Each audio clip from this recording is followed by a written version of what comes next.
never thought I'd be posting something like this, but I'm at my breaking point and need some outside perspective. What was supposed to be a somber day to honor my father-in-law has completely shattered my family, exposed decades of lies, and left me questioning everything I thought I knew about my marriage. For context, I, 42, female, have been married to my husband Ryan, 44, male, for 18 years. We have 2 children together, Lily, 16, female, and Max, 14, male. Ryan's parents, Martha, 68, female, and Edward, 70, male, have always been a big part of our lives. They lived about 30 minutes away from us in the same suburban neighborhood they'd raised Ryan in, and we'd see them nearly every weekend for family dinners. Martha could be a bit controlling and Edward was always pretty passive. But I thought we had a good relationship overall. Ryan is their only child, or so I thought. Last month, Edward passed away unexpectedly from a heart attack. It was devastating for everyone, especially Martha, who had been with him for 45 years. The days after his death were a blur of funeral preparations, receiving condolences and trying to support Martha. Ryan was taking it particularly hard, becoming withdrawn and spending long hours on his phone in private. I assumed he was just processing his grief and gave him space. The day of the funeral arrived, and everything seemed to be going as expected for such a sad occasion. The service was beautiful, with many people from the community coming to pay their respects. Edward had been well known locally as a high school baseball coach and volunteer at the community center. The church was packed with former students, colleagues, and friends. Our kids were sitting quietly beside us, and Martha was in the front row, accepting condolences with quiet dignity. Then everything changed in an instant. Just as people were beginning to file out for the graveside service, a group of unfamiliar people entered the church. There was a woman in her early 40s, 2 young adults who looked to be in their 20s, and an elderly woman. They stood awkwardly at the back, and I noticed Ryan go completely pale beside me. Before I could ask what was wrong, Martha spotted them and let out a shriek that echoed through the entire church. She started screaming, "How dare they show their faces," while pointing at the group. The next few minutes were complete chaos. Martha lunged towards the woman, having to be physically restrained by her brother. Ryan rushed over to the group, putting himself between them and Martha. Our kids were looking around in confusion, and I was standing there frozen, having no idea what was happening. And that's when the truth came crashing down on all of us. The woman was Jessica, 41, female, Ryan's ex-girlfriend from college. The young adults were Ryan's children, Amber, 24, female, and Tyler, 22, male. And the elderly woman was Jessica's mother. Ryan had been maintaining a relationship with them for over 2 decades, including financially supporting them, all while being married to me and raising our children. The story that emerged over the next few hours was almost too bizarre to believe, except that it was happening right in front of me. Ryan had gotten Jessica pregnant during their senior year of college. When he told his parents, Edward had been supportive, but Martha absolutely refused to accept it. She threatened to cut Ryan off completely, financially, emotionally, everything, if he ruined his life by becoming a young father. Edward, ever the peacekeeper, worked out a compromise behind Martha's back. Ryan would break up with Jessica publicly, but Edward would ensure financial support for the child. Ryan would be able to have a relationship with his child, but it had to be kept secret from Martha. What was supposed to be a temporary solution turned into a 25-year deception. Ryan continued seeing Jessica in secret, and when she got pregnant again, the pattern continued. all while Edward facilitated the arrangement, sending money, coordinating meetings, and keeping everything hidden from Martha. Even after Ryan and I got married, had our own children, and built what I thought was our life together, this secret family existed in parallel. Jessica later revealed that they had only found out about Edward's death through an online obituary. They had come to pay their respects to the man who had been a grandfather to her children and had kept their family connected to Ryan all these years. They hadn't intended to cause a scene. They'd planned to attend quietly and leave without confrontation. But Martha's reaction had forced everything into the open. The funeral completely fell apart. Half the attendees left in confusion. The other half stayed to witness the drama unfold. The graveside service was cancelled as Martha had to be taken home by her brother after nearly fainting.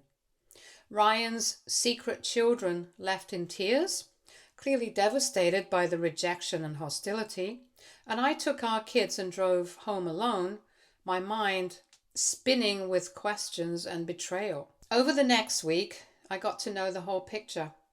Ryan had been living a double life the entire time I'd known him. Every business trip, every guy's weekend, many late nights at the office, times when I'd been home alone with our kids, he had been with his other family.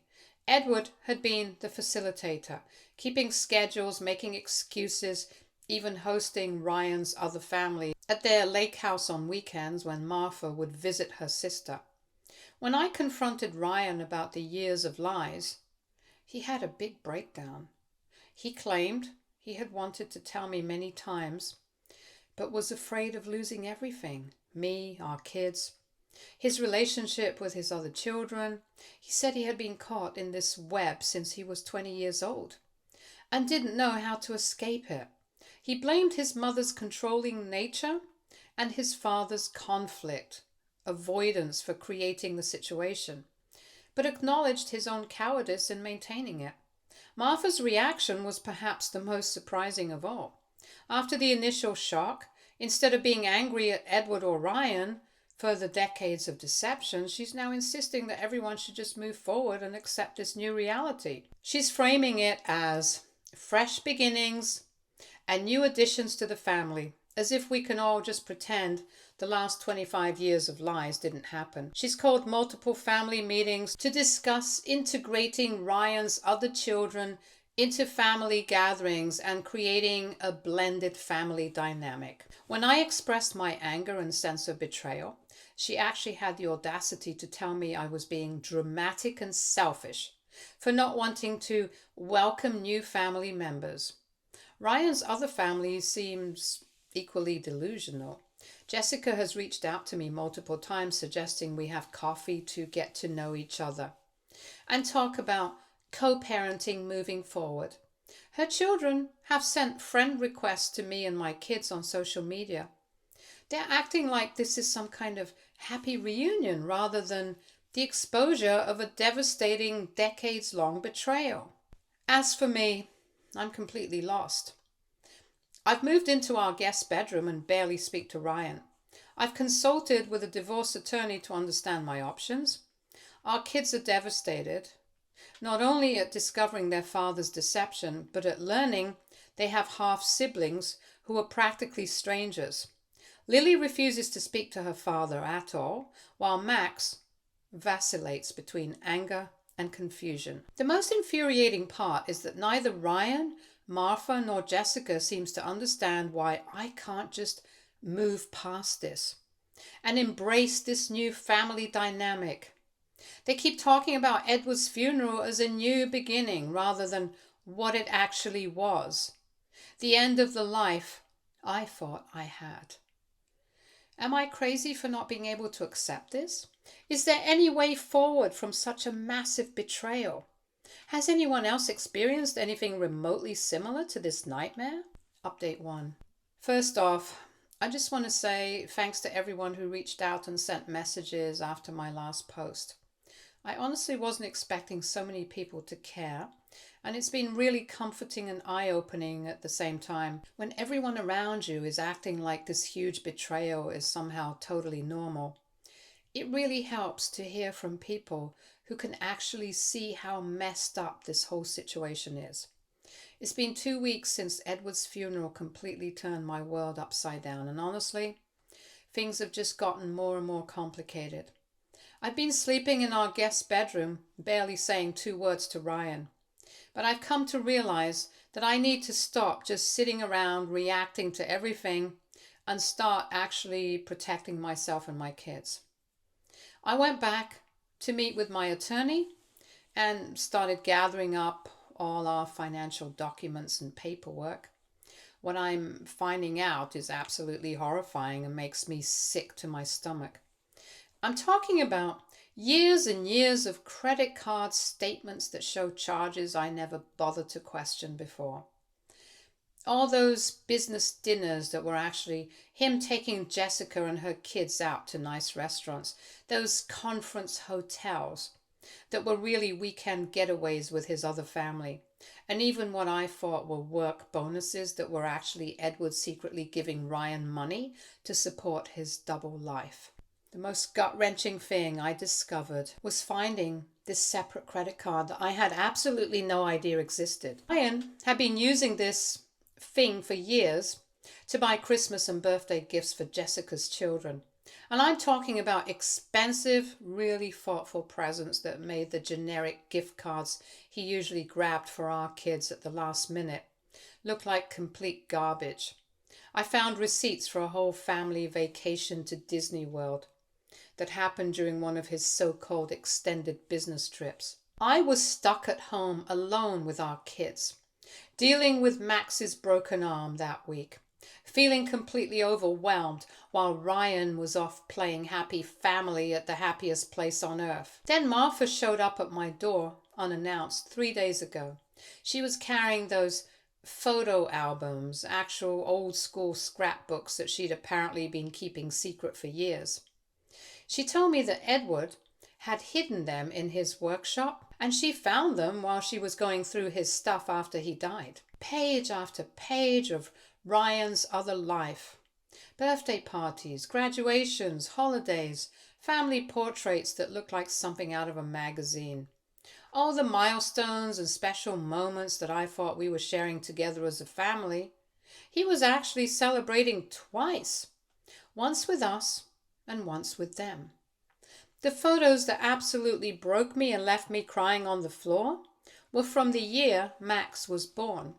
While I was recovering from an emergency C-section and Ryan was supposedly working overtime to cover the bills during my maternity leave, he was actually at Tyler's graduation from high school. There's this picture of him hugging Tyler in his cap and gown, and Ryan looks prouder than I've ever seen him look at any of our kids' achievements. Not at Lily's honor roll, not at Max's first steps, nothing. Martha kept going on and on about how she thought showing me those photos would help me understand the full picture and see them as real family too. When I finally asked her to leave because I just couldn't take it anymore, she had the nerve to tell me that I was being close-minded about modern family structures. I told her right then and there she was no longer welcome in my home, and I meant every word. But the absolute worst part happened yesterday, and I'm still shaking mad about it. Ryan went completely behind my back and arranged for our kids to meet their half-siblings without telling me anything about it. He picked them up from school without even giving me a heads up and took them to some park where Jessica and her children were waiting. When they finally came home, Lily was absolutely furious and refused to talk to anyone at all. Max was really quiet, but you could tell he was completely shaken up by the whole thing. When Max came home after this ambush meeting, he was visibly upset in a way I'd never seen before.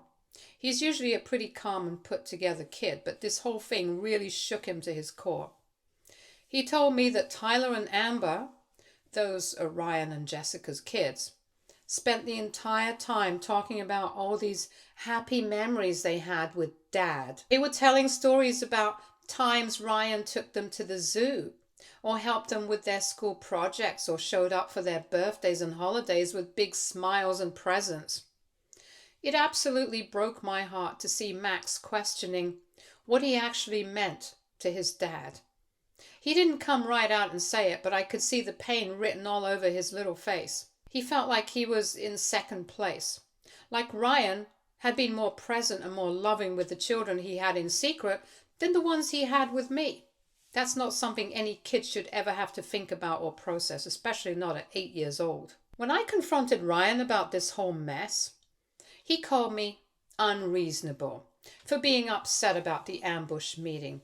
He said I was keeping siblings apart and that I needed to think about what's best for all the children involved. When I pointed out that these are our children and I have every right to be involved in major decisions about their lives, he turned it around and accused me of using the kids as weapons against him. The gaslighting is just incredible and makes me feel like I'm losing my mind. He's somehow managed to make me the villain in this whole situation for not embracing his decades of lies and betrayal. To make everything even worse, Jessica's been calling up mutual friends and acquaintances, telling them this story that I've known about their whole arrangement for years and was completely fine with it until now. She's painting me as someone who changed the rules after Edward's death and is now being unreasonably vindictive about everything. Several people have actually reached out, asking why I'm being so harsh when I was supposedly okay with everything before this happened. I'm honestly losing my mind, trying to figure out how to prove something that didn't happen. How do you even prove you didn't know something? It's like trying to prove a negative. And meanwhile, everyone's hearing her version of the story first. I've made a decision about what I need to do next. Tomorrow morning, I'm packing up the kids and we're going to stay with my sister for a while. I need some space to think clearly and make smart decisions without Ryan constantly trying to manipulate every situation and conversation. My attorney says this is actually a really smart move. Gets us away from all the chaos and drama and gives me time to build my case properly without all the emotional manipulation. Ryan doesn't know we're leaving yet, and I'm not telling him until we're already gone, because I honestly can't handle another one of his emotional manipulation sessions about abandoning the family or not giving love a chance to grow. Like, dude, you had 20 years to let love grow. One more thing that's come up that I wasn't expecting at all, something that just adds another layer to this whole mess, is that Edward, Ryan's father, left a really significant portion of his estate directly to Jessica's kids in his will. Apparently, this was written into his will all along. Martha had absolutely no idea about it. She's now in the process of challenging the will in court, which has created even more tension and drama within the family. I don't even know what to think about that whole situation right now. It just feels like one more betrayal stacked on top of all the others, like even from the grave. It's showing that our kids don't really matter to this family. All I can do at this point is focus on my kids and what they need. They didn't ask for any of this mess, and they deserve stability, honesty, and love. Basic things that they should have been getting all along. I'm doing my absolute best to give them that, even though everything feels like it's completely falling apart around us. I'll share more updates when I can, but right now I just need to take things one step at a time and get through each day. Update 2. The situation has taken an even more dramatic turn. I'm writing this from my sister's guest bedroom, where the kids and I have been staying for the past few days. Being away from the chaos has given me some mental clarity, but the revelations keep coming. Shortly after we arrived at my sister's, I received an email from a woman named Claire.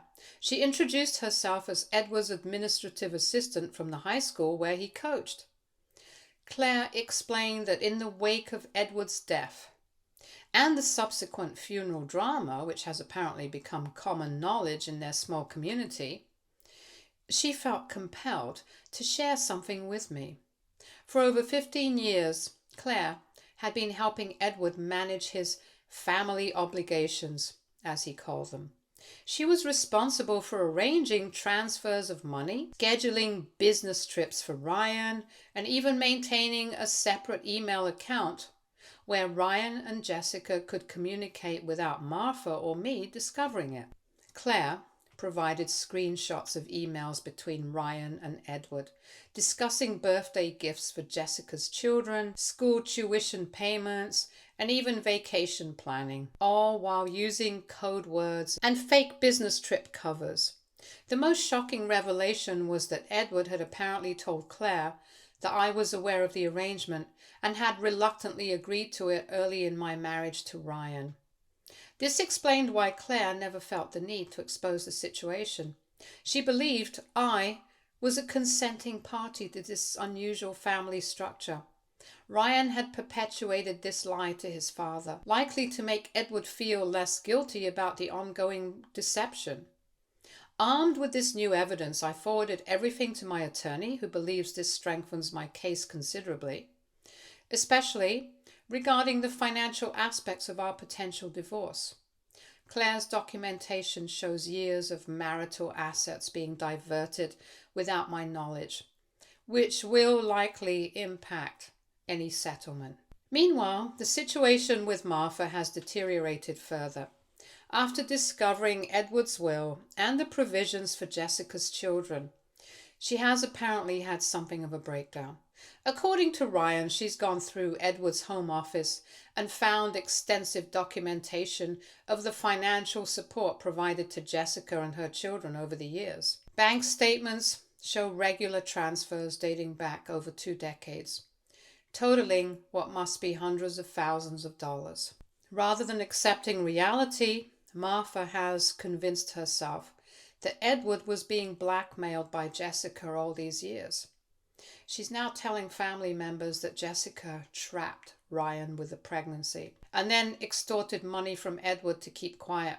She's even suggested that the children might not be Ryan's at all. A particularly cruel claim, given that anyone who sees Tyler can immediately recognize Ryan in his features and mannerisms. Martha has apparently hired her own attorney to contest not only Edward's will, but also to explore the possibility of filing some kind of lawsuit against Jessica for fraud and extortion. This is clearly baseless and seems to be Martha's way of avoiding facing the truth about her husband and son's decades of deception. Yesterday, Ryan showed up at my sister's house unannounced. He was agitated and demanded to speak with me.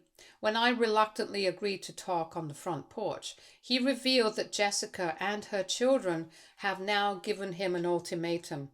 Either he publicly acknowledges them as his family and works towards some kind of unified family structure, or they will cut ties with him completely. According to Ryan, Jessica feels that after 25 years of secrecy, she and her children deserve recognition and integration into Ryan's life. Ryan had the audacity to ask me once again if I would consider family counseling with him, Jessica, and all the children. He suggested we could create a modern family situation where everyone could be part of each other's lives openly. When I reminded him that our marriage was built entirely on lies and that counseling couldn't possibly repair this level of betrayal, he accused me of being stuck in an outdated view of family and unwilling to evolve for the sake of the children. My kids are struggling in different ways. Lily remains firmly on my side, refusing all contact with Ryan and expressing disgust at the entire situation. Max, however, has started texting with Tyler after their meeting at the park. While part of me wants to forbid this contact, my therapist has advised that forcing Max to cut ties might only push him towards Ryan's narrative of me being the obstacle to family harmony. I've scheduled appointments with a child psychologist for both kids next week, hoping to give them professional support in processing this trauma. For now, we're staying with my sister indefinitely while I figure out the next steps.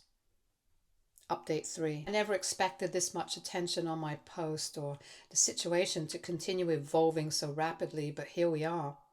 Past few days have been a whirlwind of revelations and decisions that have finally given me some clarity about the path forward. 2 days ago, I received a large package in the mail, forwarded from our home address. Inside was a letter from Edward, apparently written during his final days, and instructed to be delivered after his death.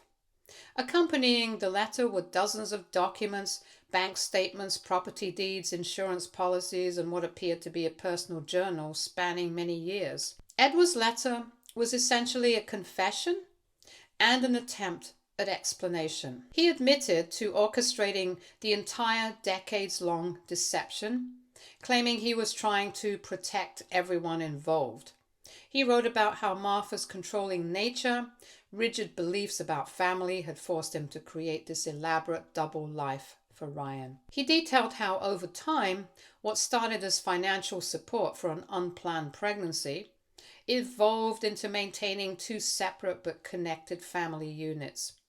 Most shockingly, Edward revealed that he had purchased the house Jessica and her children live in, set up trust funds for Ryan's older children, and had been systematically moving assets away from his and Martha's joint holdings for years to ensure Jessica's family would be provided for after his death.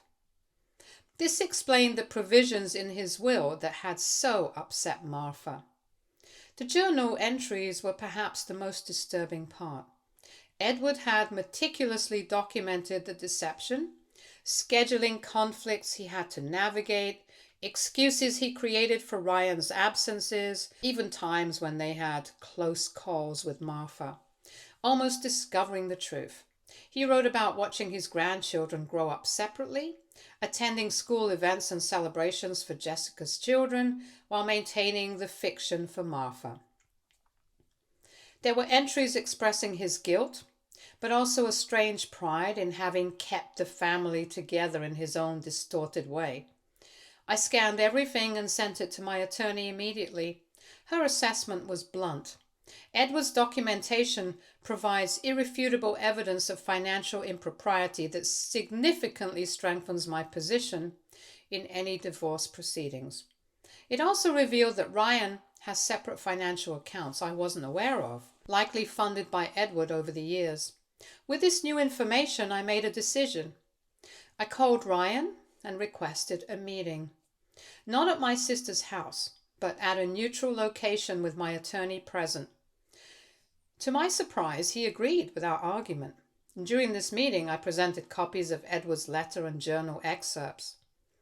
Ryan broke down completely, not in the manipulative way I'd seen recently, but with genuine remorse that seemed to finally acknowledge the magnitude of the betrayal. For the first time, he stopped defending his actions or suggesting we find a way to blend the families. Instead, he listened as my attorney outlined the terms I was proposing for our separation and eventual divorce. The terms were straightforward. We would sell our house and divide the proceeds. I would have primary custody of our children, with Ryan having structured visitation that would gradually increase based on the children's comfort and their therapist's recommendations. Ryan would provide financial support according to state guidelines, and we would split our retirement accounts and other assets equitably, taking into account his previously hidden financial activities. Most importantly, I made it clear that while I wouldn't prevent our children from developing relationships with their half-siblings if they chose to, I would not be part of any blended family arrangement with Jessica and her children. To my absolute shock, Ryan agreed to everything without argument. Something about seeing his father's detailed documentation of the deception seemed to finally break through his delusion that we could all move forward together as some kind of united family. He admitted he had been living in denial about the consequences of his actions, and that Edward's death had forced him to confront the unsustainable reality he had created. As we were concluding the meeting, Ryan revealed something I hadn't known. Martha had suffered what doctors believe was a minor stroke 2 days earlier, likely brought on by the stress of recent events. She's currently in hospital and expected to recover, but the health scare has apparently caused her to reflect on her role in this situation. According to Ryan, she's stopped denying reality and has begun to acknowledge how her controlling behavior contributed to Edward's decision to facilitate the deception rather than stand up to her. Jessica has also had a change of perspective. After I had my attorney send her a formal cease and desist letter regarding her false statements about my knowledge of the situation, she sent a handwritten apology letter. In it, she acknowledged that while she and Ryan had both been young when their relationship began, continuing the deception for decades was indefensible. She expressed remorse for the pain caused to me and my children and promised to stop pushing for an integrated family relationship that I clearly don't want. As for Jessica's children, I decided to leave that door slightly open. I wrote them each a letter explaining that while I hold no ill will towards them, as they are innocent victims in this situation, just as my children are, I need time and space to heal before considering any kind of relationship.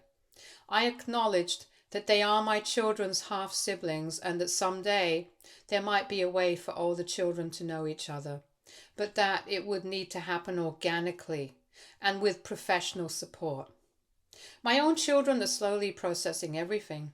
Lily has agreed to attend family therapy with Ryan, though she's still maintaining emotional distance. Max has continued communicating with Tyler, but has also expressed anger towards his father for missing so many of his baseball games and school events while apparently making time for his other family. Both kids are seeing the child psychologist regularly, which seems to be helping them articulate their complicated feelings. Edward's funeral truly did mark the end of one family and the beginning of a painful but necessary separation into distinct family units.